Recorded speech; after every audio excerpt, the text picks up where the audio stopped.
Welcome back.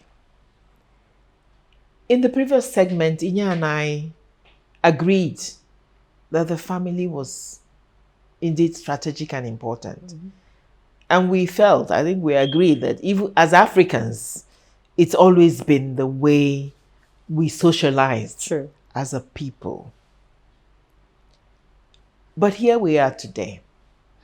Our grandfathers and great-grandfathers and grandmothers have gone. Where is the family unit today? How functional? How much of those sacred elements and tenets of the family that we held on to in the past, how much of it is still with us? Where do I start?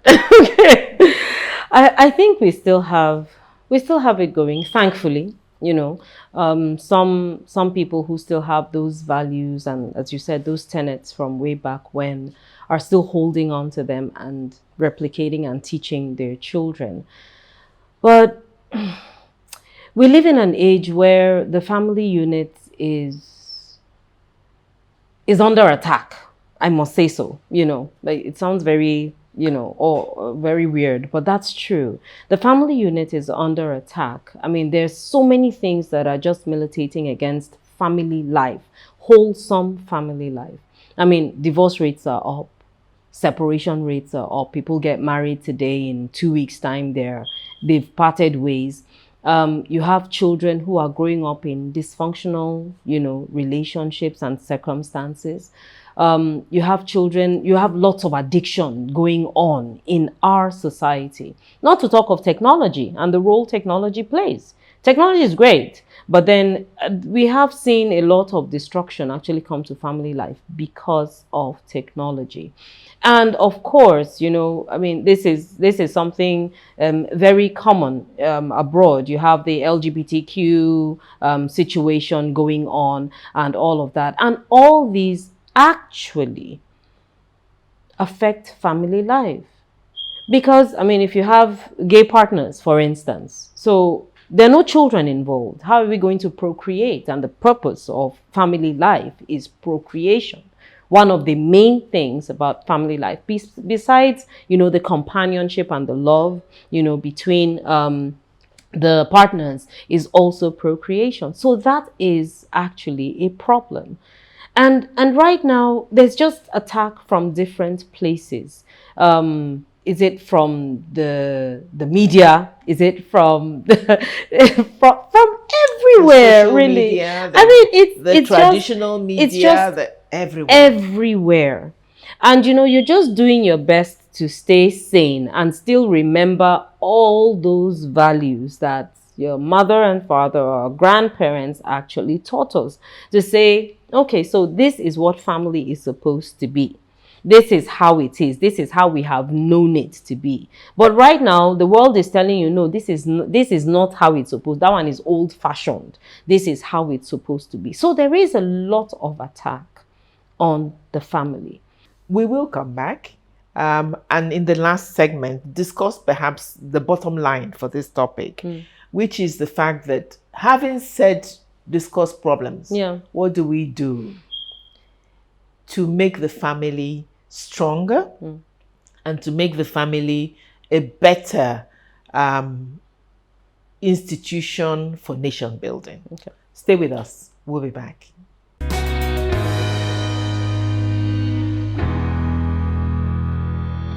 Welcome back to The Sage, and thank you for being with us.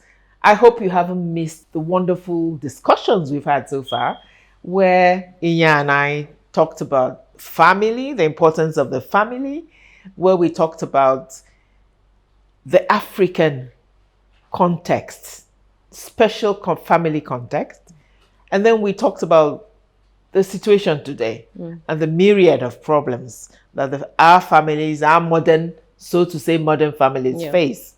But the crux of the matter, however, in the end, it's not just to catalog our problems or to remind ourselves of the past. It is indeed to be constructive about it.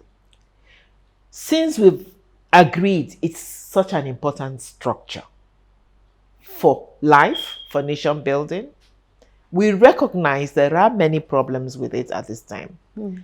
But I think the meat of the discussion now is really, so what do we do to improve? We, when I say we, I mean collectively, all of us as Nigerians. Everybody has a role to play. True. What do we do? One, to strengthen that institution and advocate if necessary. And then secondly, use it for nation building. I think for me, the first thing would be to ask the question, why? Why do I want a family? Why would I want to have children? Why do I even want to get married? You know, if we answer all those questions and we get the positive answers of, you know, building people, building ourselves, growing, and not just the question of, okay, so, or the answer that is, it's my time and I'm of age and all of that, which are some of the answers that we get. If we get those answers that are about building and growing with another person and actually building and helping young children to grow, then I think we'll be getting it right. Intentional parenting is what a lot of us are talking about now. You must be intentional about being a parent. It's not just about having young people call you mommy or daddy. No. But what exactly are you delivering as a parent to those young minds? What are we teaching? What are we imparting? What exactly are we telling them? What are we showing these young minds? That's what's important. That's intentional parenting. Parenting with a focus and parenting with a view to ensure that this child grows into something a lot better even than yourself. That's what it's all about. And that's what parents, I think, need to think about a bit more. Intentional parenting is about listening to your children. It's about having conversations with them. It's about giving them a chance to grow. It's about encouraging them and ensuring that even as you're teaching all those lessons, all the thoughts, all the tenets and all the values and all the ethics and all the principles, you're teaching all of those, but you're also following it up with love. It's not just about caning a child, beating up a child and doing all of that, but also showing that child love. Some people will say, spare the rod and spoil the child. The rod does not have to be cane all the time. It can also be withdrawing some privileges from that child. It can be, just taking away something that they like to ensure that you pass a message. And it's not just taking it away, but telling them the reason. This is why I'm taking this thing away. You did this, you did so and so that the child will learn from that example. This is how our children learn. So intentional parenting, parents being there for their children. We have too many parents who are there but are absent. They're physically there, they're at home. Fathers, mothers, they're at home, but then they are just not there. They're not interacting. Not there. They're not interacting, communicating, discussing, impacting. They're not there. And if we have not there parents all around, the children will learn from the streets. And whatever they learn from the streets may come back to haunt those parents who are not there. Because the street has a lot of teachers. So many teachers. Waiting to compete with you. So many. In fact, there's so many. We say it all the time that there's so many teachers waiting. They're all competing. There's a lot of competition for our children's attention. And if we as parents don't give them the attention they desire, the attention that they want, they will get that attention elsewhere. And that attention may actually come back to haunt us.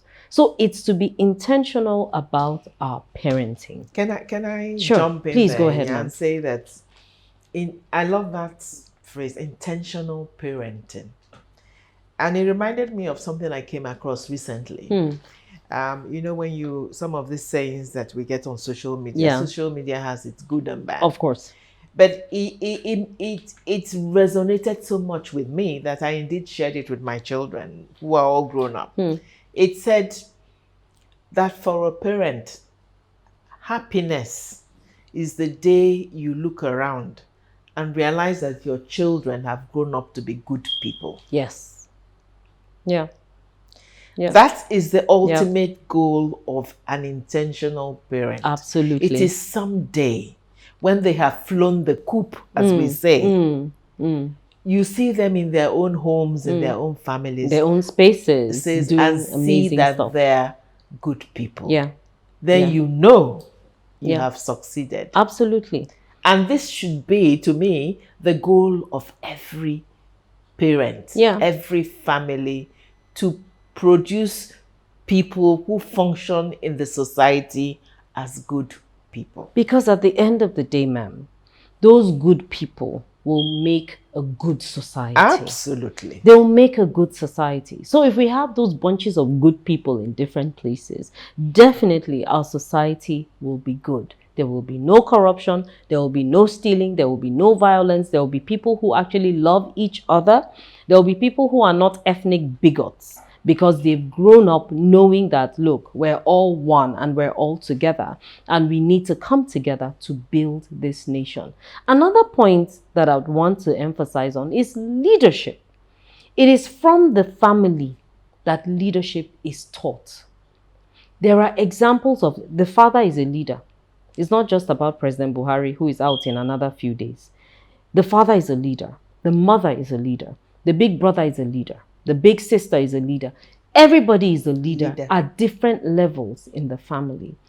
And that is something that we must understand. That the leadership you display in that family tells on the nation.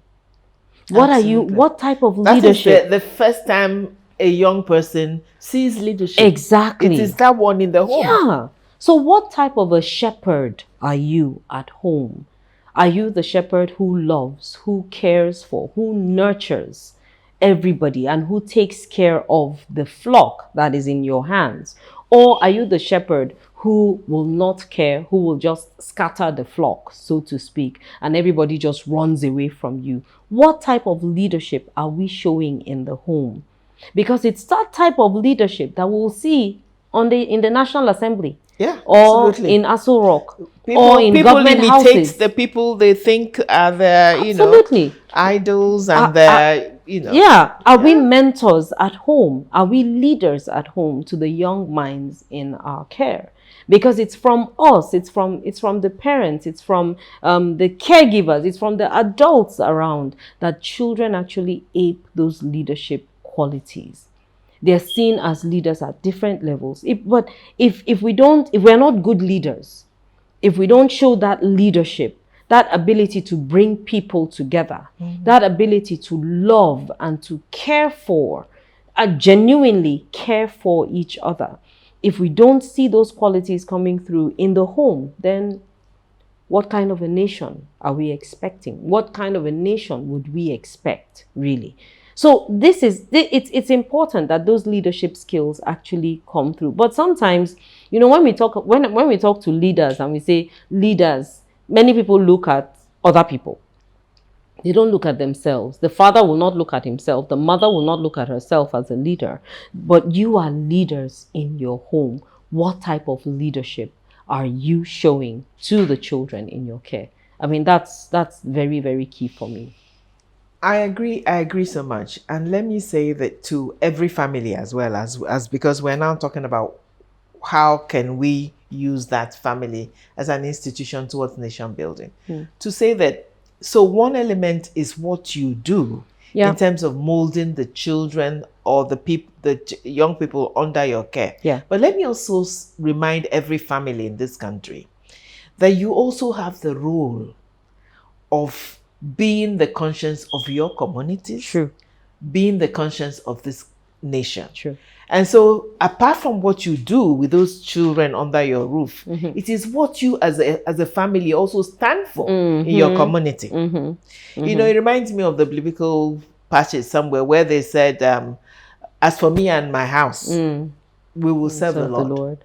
So you also have a role as a family entity. Yes. Where within your community or your town or wherever you're saying, we as a family stand for this. Exactly. And that's where the code comes in. So for us, for my family, we have a code. Okay, so it just simply talks about, the things we want. We're honest, we're people of integrity, we love each other no matter where anybody comes from, and we recite it, with the Okay. children. Yeah, That's the a great children know it. They example. recite it all the time. They know what we call it the Ode code, right? That's What that's a great, that's what we it is. must put this on the screen for everybody. So the Ode code, and they recite it all the time, and they've known it right from when they're small. And I believe it's something that they will take on with them even as they grow older. Absolutely. Those things stick. Yeah. So they will take it with them. And I think it's important because these are reminders of who you are, just like you said, reminders of what we stand for as a family. We don't steal, we don't kill, we're not dishonest, we don't take what doesn't belong to ours with what doesn't belong to us without permission. We don't do all of that. We're not ethnic bigots. We love each other no matter where the person comes from, what their race is, wherever they come from. We love them as they are. These are some of the elements in the Ode code. And if every family actually imbibe this, it will be so good just to know that, look, there are things this family is known for. There are things that we stand for, and we do not want you to go against it. Whenever my children are going out, and they know this in their heads, what we tell them is, you must remember 4 things. You must remember who you are. You must remember whose you are. You must remember where you come from. And you must remember your values. These 4 things. So every time they're dropped off in school, remember your values. Remember these 4 things. Remember who you are, whose you are, where you come from, and remember your values. Because they help as reminders. They're moral reminders for our children to know that, okay, so there are some things that they need to hold on to. And this will actually help them be better in society. I mentioned the point about the traffic light earlier. Yeah. And a child sees, this happened to me, was a practical example. I broke a red light, right? And my son was in the car. I think he was about 6 or 7 at that time. And I ran through the red light. And after some time, he just said, Mommy, was that light red? And I just went, I could not say anything. All I said was, I'm sorry. I'm sorry for being a bad example. I shouldn't have run that light. I should have waited, and all of that. And he said, oh, well, it's okay. So he kept on playing in the back or was writing whatever he was. But this has stuck with me for so many years. This has stuck with me, knowing that's why I say it's not just about telling them, it's about showing them the example. If we want them to keep the rules and regulations of the country, if we want them to keep the traffic lights, to ensure that they don't run red lights, then we should be the example that they see. That's the point about all of this. I mean, all these are ways to actually build our nation. All these are ways to actually say, look, if we want a better country, then we need to start from home. We need to begin, it's like a fresh start, so to speak, right? We need to begin anew to teach those lessons and keep pounding on those lessons to ensure that, we have a better country at the end of the day. I think that is profound. And so to our viewers, what we are both saying really is that we are agreed that we need to build our country. True. We are agreed that there's a great deal that needs to be done. We feel there's a great deal of corruption and indiscipline. And we say that we want that to change, right? Mm-hmm. But that a critical way of changing, of improving, has to be from the home, from the family. Yeah. And therefore, because without it, we can have sustainable change. True. Exactly. It has to have a basis. Exactly. But the message to all our viewers is really that everybody has a role in this. That's the point. Each one of us come from a family. In my language, we say tabubo. Today is early. What each family can do has to begin with today. It's never too late. True. It is never for tomorrow. True. It is now. From now. And we're saying, if you don't already have a code of behavior and ethics that is regularly mentioned and adhered to within the home, today is early enough to start. Absolutely. True.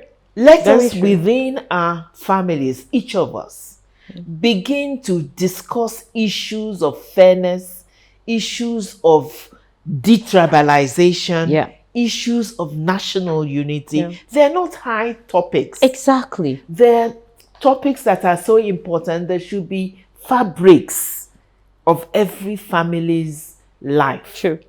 Because if we as a family candidly discuss it and begin to do our best to practice it, before we know where we are, it is everywhere in our country. I completely agree with you. And that point about everybody has a role to play is so important. I think people outsource their responsibilities to others. The teachers will handle it. Yeah, You know, the yeah. teachers in school will The do it. politicians will deal with The it. pastor will do it. The activists will do it. The imam will handle it. You know, they Yeah. will teach my children. They will do this. They will do that. No, we should not outsource our responsibility. We should take up the responsibility and ensure that we do everything we can. And as you said, the time is now. Now is all that we have. It's not about dwelling in the past or looking too far into the future, because the future we want to build begins right now. Right now. Yeah, thank you so much. It's such an important and absorbing topic. Yeah. That we could literally go on for another 2 Absolutely. hours and have so much to say. But I sincerely hope that many of our people watching would take to heart the things you and I have said. Today is when it needs to begin. If we're not already doing so, let us, each of us, because we all come from family units, begin the discussion and the acceptance of ethics that is necessary. Yeah. Let us discuss. Yeah. Let us educate and inform our young people. If we have biases, discuss candidly. Because the fact is, we cannot hope to progress if the biases continue to exist. True. Let each of us accept, each family, each person accept that we all have a vital role in nation building. Absolutely. Within that family context, no matter the context in which we exist, we cannot outsource it to others and think we don't have a role. What we are asking is that you join us in something like a pledge, if I may say so, True. where every family in this country accepts that the change begins with us. True. We will from today begin to do our best to make our families the kind of families that are supportive and loving, ones that inform, educate as necessary. Exactly. Let us all agree that we need to build and make our country better, because then we will all benefit. True. At the end of the day, everybody wins Wins. when that happens. Let us start today using the families we all belong to work to make our country a better place. Let us as families look back on our recent history and say we have begun the journey. From henceforth, we will do our own best to think and be proud of our country, Nigeria, and to uphold the principles of ethics and morality, of fellowship, of love within our family, within our communities, within our country, that will inevitably result in a better country for us all. Absolutely. We thank you all. Think about it. Do your own personal family pledges. Let us come and work together for the good of our country. Yeah. That is the way the good Lord made it and wanted us to live it. We thank you. See you next week.